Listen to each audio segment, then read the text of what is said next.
single year because she's in foster care, because her father abused her. And her mother couldn't believe her. She is the child I am for. I am a volunteer child advocate. I am you. Florida residents call toll-free 866-341-1425.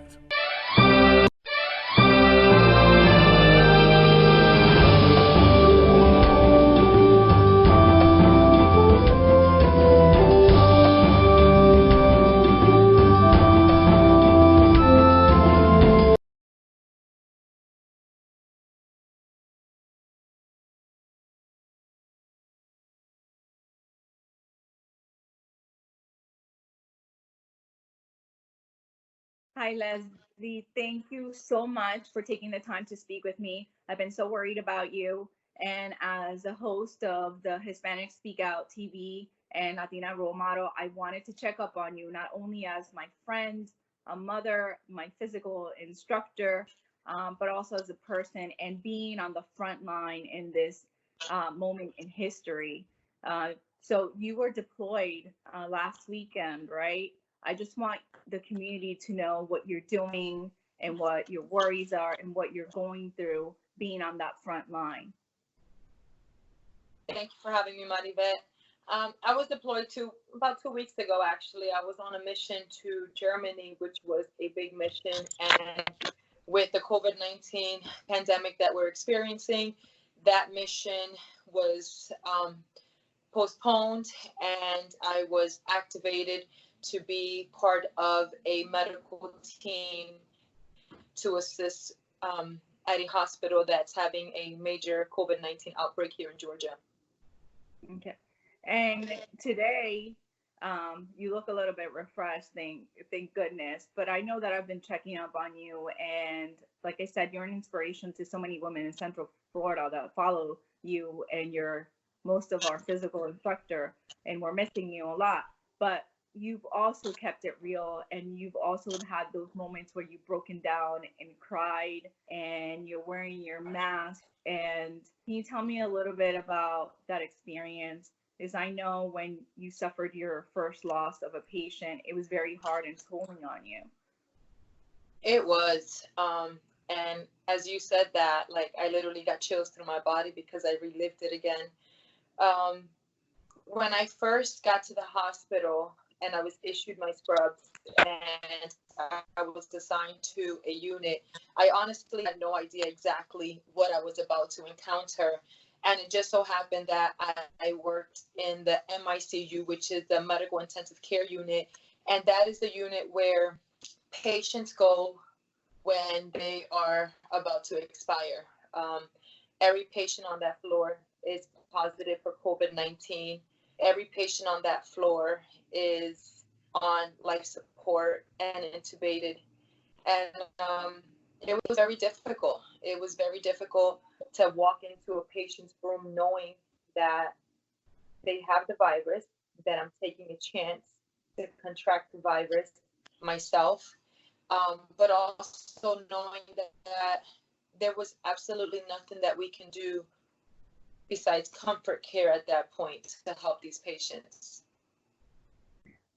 And you have a son as well that is serving during this pandemic, right? Can you tell me a little bit about your son? Absolutely. It's an amazing experience. All of this has been an amazing experience. Even though we go through a lot of emotions, and yes, I've had so many emotional breakdowns. And one thing that has gotten me through this is having a piece of home with me, and that's my son. My son is also a soldier medic, and he happens to be on this mission as well. We're working in different units right now. And every time I had an emotional breakdown, I would just send him a text message and we would reunite downstairs in the lobby.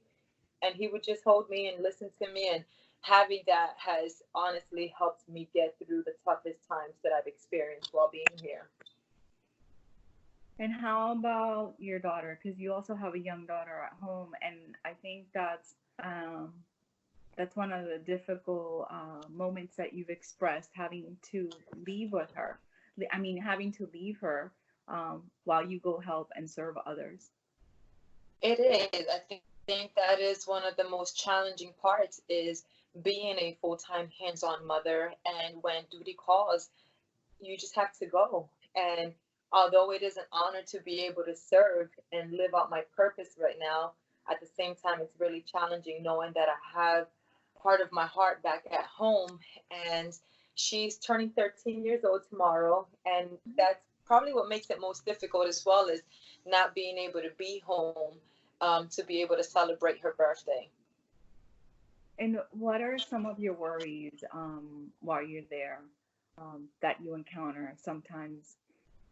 One of my biggest concerns is not knowing when I'm going home. There is no end of mission right now. It could be in 2 weeks. Actually, it can't be in 2 weeks because being that I'm being exposed directly to the virus, we have to quarantine ourselves so that we can be sure that we don't take it back home to our families. So that's one of the biggest things, not knowing when I'll be home, not knowing if I do get the virus, how will my body fight it, and the emotional toll that it takes on you. I thank God that I'm a woman of faith and I know I'll get through this, but it has affected me already when it comes emotionally and mentally. And I've had to stay positive, and I'm thankful for the support of my friends, through this as well. And have you had any instances where you had lack of masks? Are you being properly taken care of in order to be able to serve others? So that subject right there, the hospitals do have a shortage of N95 masks, which are the masks that we wear underneath our surgical mask. And at the time, nurses and doctors and the people that are assisting on the missions are having to reuse the N95 mask. Being that I'm in the military, they're definitely working on providing everything that we need to ensure that we have the proper PPE before, coming directly in contact with positive patients. And question, what made you join the Army?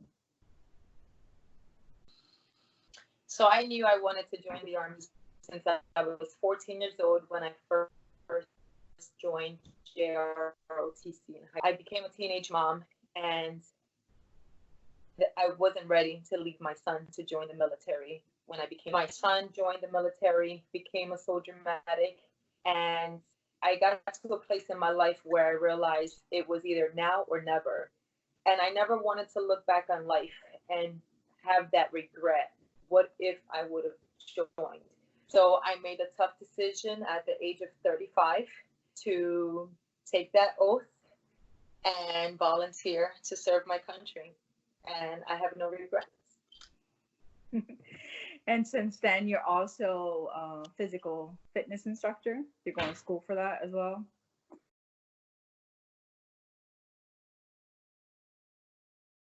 Welcome to Hispanic Speak Out TV, brought to you on Spectrum Cable every single week at 9:30 p.m. on Friday nights.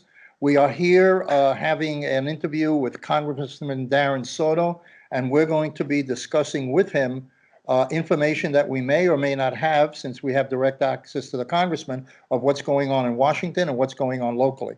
Hello, Congressman. How are you today? Danny, thanks for having me on the show. It's a busy time and obviously a concerning time for millions of Americans with the coronavirus pandemic going throughout both our country and the world. I have a series of maybe 5 or 6 questions that I'd like you to see if you can answer them the best way you can. There's a package going through right now in the Congress and the Senate, and there's a lot of information that this package is being held up. Why is it being held up, and who is holding it up? So there's a negotiation between the Republicans and the Democrats in both the House and the Senate. Right now, there is a very controversial $500 billion slush fund that the Senate Republicans are trying to add in that would have no restrictions and give Secretary Mnuchin the Treasury Secretary unbridled authority to hand out the money to whoever he wanted to. We are all about making sure that this money is going to go to the workers and to make sure that we are helping out payrolls, and we want restrictions in it for no executive bonuses, no stock buybacks, all these different abuses that happened during the Great Recession when we had the Reinvestment Act dollars and the bailout dollars from last time. We've learned from history, and that's the key negotiation right now. The House Democrats will be releasing their bill today, which will be very similar, other than that one part. But let's go over all the parts of it because I think it'll be helpful. So in addition to 500, it's a nearly $2 trillion package, $1.6 trillion in direct aid, and then the rest through the Federal Reserve. There'll be a $500 billion package to help out major businesses, and we're razor focused, as we just discussed, on helping out with payroll. There's a $350 billion package to help out small businesses, which would directly go to assist with payroll. The key is we want people to keep their jobs. We want employers to keep people employed. Third, there will be direct assistance to individuals, $1,200 checks to individuals making $75,000 or less, and it'll go up to a smaller amount until you make about $99,000 a year, and then after that you'd be ineligible. In addition, there are funds to help stabilize our frontline healthcare workers, boost our hospitals and personal protective equipment, make sure that we have more tests out there. And in addition, we need to cover the American people. We need to make sure that now that we've made tests free, treatment free, and make sure that once there is a vaccine, that could be free as well. So those are some of the big parts to the bill and what's being negotiated as we speak. How is that money? What is the process of that money flowing down to small business? Where do they go? Do they go to a bank and apply for a regular loan? Are there any special criteria, any relaxed regulations for giving out this money? What is that process? It would primarily be distributed through your existing lender as a small business, especially if you have a line of credit already, or just the bank that you work with. Otherwise, others may be able to go directly through the Small Business Administration, the SBA, and the money will be directly for helping out with payroll. And right now we're fighting over whether it'll be just direct grants that don't need to be repaid or whether it be no interest loans. We want to make it as simple as possible, but most small businesses would be going through their existing lender to get this funding.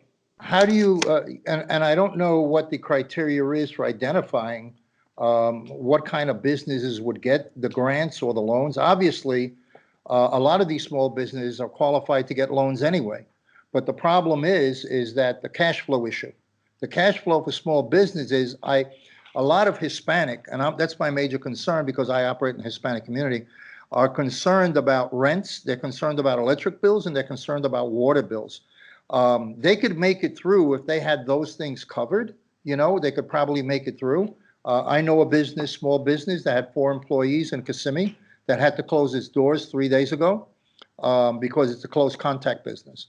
So they haven't gotten any money from revenues for about 2.5 weeks. So they are desperate right now because it's a week to week. You know, and I know a lot of small businesses, they go on a 2-week cycle for money, you know. So how can those businesses be identified through a banking system who's going to ask them to apply for a loan and fill out all this paperwork? So first, you know, I've been a small business owner for 15 years while I was a lawyer and a part-time legislator and had to make a payroll twice a month. I know exactly what all these small business owners are going through, having gone through the Great Recession. And I know that every payroll, even in a good economy, is a leap of faith and a lot of hard work. And so we're going to make sure that whether it's through the SBA or through your existing lenders, that there wouldn't be major paperwork to fill out other than showing existing payroll records to show that these are folks who you had on the rolls and how you're unable to pay right now. There shouldn't be a lot of proof about you being unable to pay. That's where the paperwork really needs to be streamlined. And the payroll information we already have because that's going to the federal government, the IRS. But the text of this is still being drafted right now. So Okay. there's been a concern about making this streamlined. And once the text is released in the House, we'll have a better idea. But most of the time, the regulations come from the agencies, not from the Congress. We usually put out something pretty straightforward that there shall be a $350 billion fund to be implemented by the Small Business Administration to help out with payroll expenses. Now, what is being negotiated right now is whether or not to apply to certain other things and what the terms of those would be. The biggest push will be to help payroll. And we figure if we can help people with payroll, that may assist them with some of their other costs. But I also encourage small businesses to work with their landlords and with their local utilities. I've already led a letter asking for no utility shutoffs during the 60-day national crisis and potentially for beyond. And while this isn't public till this interview, I'm also leading a letter that's going out by tomorrow that will call for no evictions or foreclosures.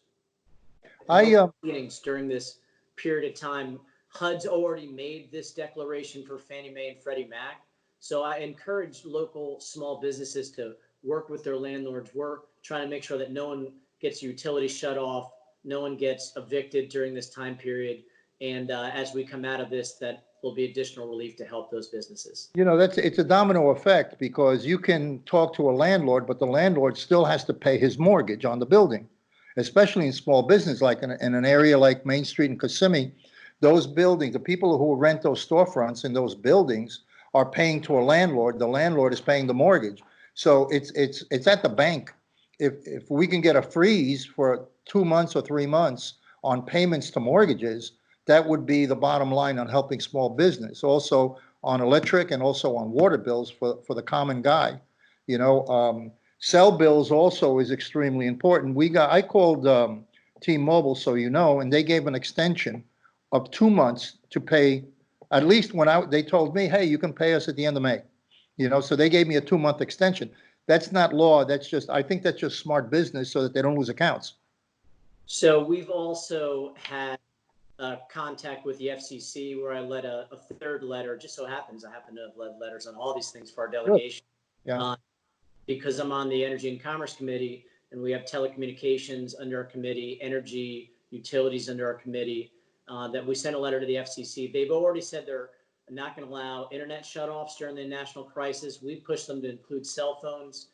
So what it comes down to, and so many of our small business owners are smart, they understand negotiations. So what we're trying to do is stop the big stuff, like cell phones being turned off, utilities being turned off, and internet being turned off, evictions and foreclosure stopping. But they're still going to have to negotiate some of these things, and we're going to need to get them funding to help out at least their payroll. And some of these things are going to have to be negotiated over the long term. And we're not going to be done with this after this big package. There will be other legislation, and we may have to look at it, working with our local utilities for repayment plans, working with our local cell phones. But the Congress isn't going to stop working after this package coming up. So those are issues we'll continue to focus on as we go forward. But for right now, we need to make sure we can stop the huge firings going on and make sure to beef up unemployment benefits for those who already have been terminated. As you may know, Florida only gives you $275 per week in unemployment. It's the 5th lowest in the nation the last time I checked.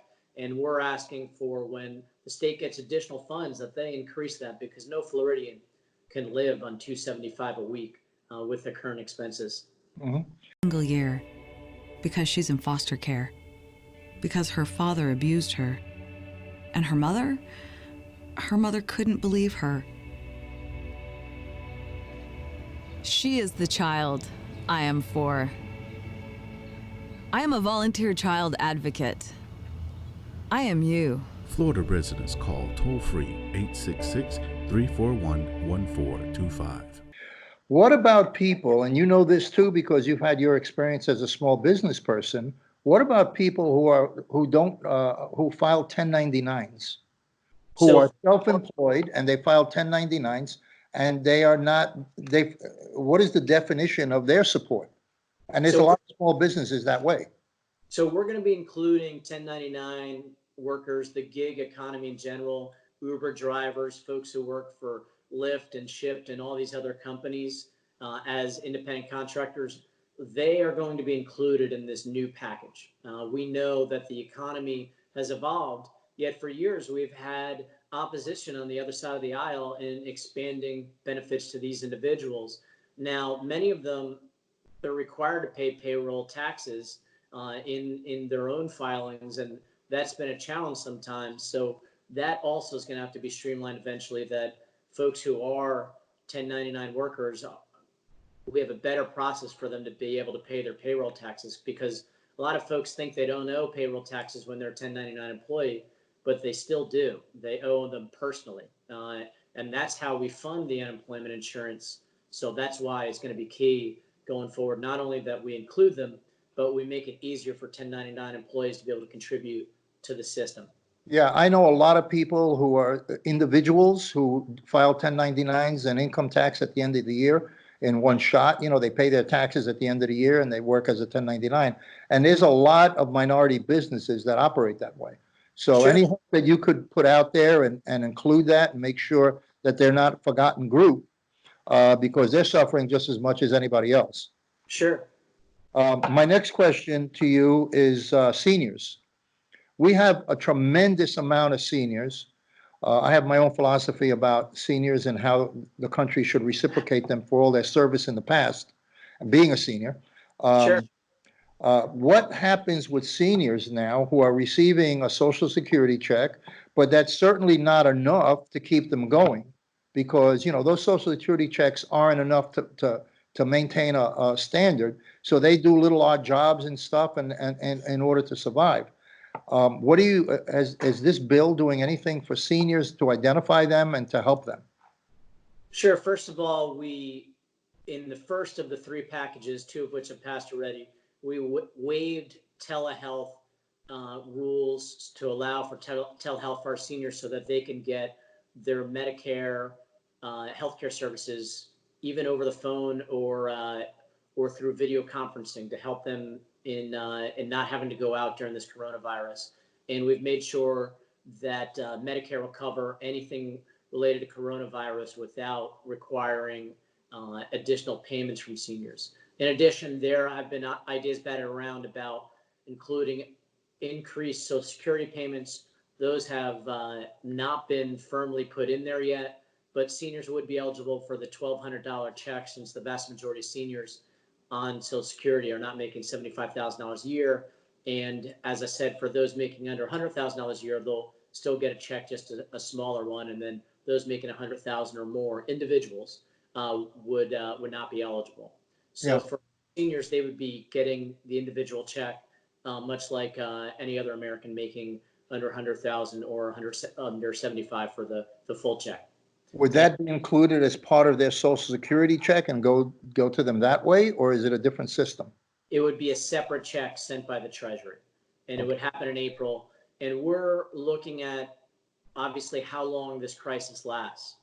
So if we find ourselves still in May with the same situation, we could see another round of checks going out to individuals who meet those two basic criteria of either being under 75,000, getting the full 1,200, or making up to $99,000 a year and getting a smaller check. And there's a sliding scale for that. But obviously, according to the legislation as it stands, anyone making $100,000 or more would not receive a check. And I think that's appropriate.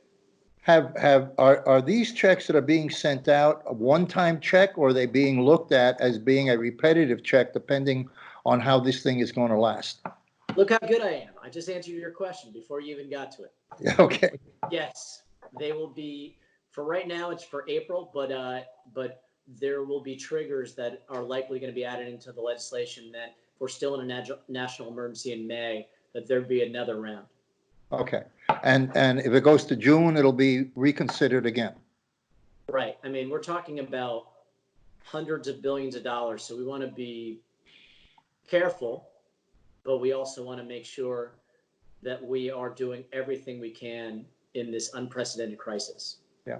I remember back during the last crisis, there were a lot of business executives, like a lot of people that I speak to are very, very negative about giving these undefined bailouts to airlines, You know, I had this gentleman tell me, well, they were charging me $25 for extra for a bag, and now they're asking for a bailout. How come these airlines can't sustain themselves over 2 months? And they expect citizens to sustain themselves, you know, primarily over that period of time. Well, Danny, you just encapsulated the reason why House Democrats blocked the Senate bill last night, because they weren't going to give any restrictions. It was going to be a slush fund for the richest Americans and for the largest companies in the United States. And we said no. We said there has to be funding going directly to workers. They can't now raise prices. They can't now use this money for executive bonuses or share buybacks for shareholders. So That's you're, fought last night, because that's what happened during the Great Recession, and there were no restrictions put on the Senate bill last night. And so we stood strong, and the House is going to put forward a bill with an equal amount, but with these kind of restrictions in place, because we cannot repeat the mistakes of the past. The bailout for the rich was a disgrace. What we saw in the last recession is that Wall Street got bonuses and Main Street got foreclosed upon, and we're not going to let that happen again. I remember that. I remember AIG and a bunch of other corporations giving themselves bonuses out of the money that the government gave them, which was actually money that belonged to the people because it came out of tax money originally. It's disgraceful, and now you know why we're fighting. However, I suspect we'll get a solution this week, probably maybe as early as Tuesday or Wednesday of this week, and we'll bring it in for a landing. But now you know the debate. This is the last part of the bill that we're all debating right now, to make sure we don't have the corporate 1% excesses of the bailout that happened during the Great Recession, and that we're prioritizing workers, homeowners, the middle class, working families across this nation. After all, we're all taxpayers at some point in our lives, and this needs to be equitably done. And I want to thank you for having me on the show, Danny. Yeah, I would like to see if we can do something once a week at least, that you might be able to set up with your staff so that we can continue to get out, like this bill is going to be going through shortly, to give an update on that. And so that the community really needs updates, particularly not only the community in general, because these bills are affecting everybody, but particularly the Hispanic community and the minorities are particularly vulnerable because they don't have the money. Usually, and you know, I'm being practical when I say this. They don't have the kind of money to be able to go through something like this for 3 months without having any additional funds and without working. They just can't survive. So we need the support. I've knocked on thousands of doors throughout this district, and I'm keenly aware of the many challenges facing our constituents right now. And I encourage people to go to www.soto.house.gov. We have information on all these resources and more in English, Spanish, and in any other language Google can translate Good. for. And we also are giving daily updates on our Facebook page, repdarrensoto.com, or Rep Darren Soto at Facebook, on my Twitter feed. And Danny, I'd encourage you to also look at those things and help rebroadcast them, and we'll do our best to make a commitment to get on as best we can, accommodate you potentially. Yeah, if you can accommodate me just once a week, that'd be fine. And we'll hit your website and your Facebook page, and then we'll rebroadcast. Yeah, I mean, I would just get on there and rebroadcast it. Okay. You'll see information by the day. And with that, my friend, have a great day. All right, thanks, Darren. We'll talk again.